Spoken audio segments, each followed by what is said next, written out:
అగ్నిగుండంలో ఉంటారు.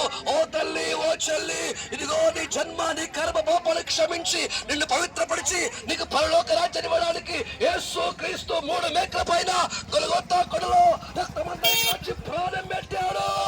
యేసుని ప్రేమిస్తున్నాడు, యేసుని ప్రేమిస్తున్నాడు.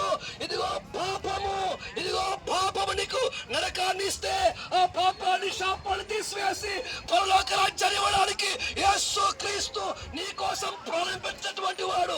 యేసు క్రీస్తు జన్మ కర్మ పాపము లేని పవిత్ర దేవుడు కనుక ఈ పవిత్ర దేవుణ్ణి ఆశ్రయిస్తే, విశ్వాసం ఇస్తే చనిపోయిన మరుక్షణము పరలోక రాజ్యంలో ఉంటావు.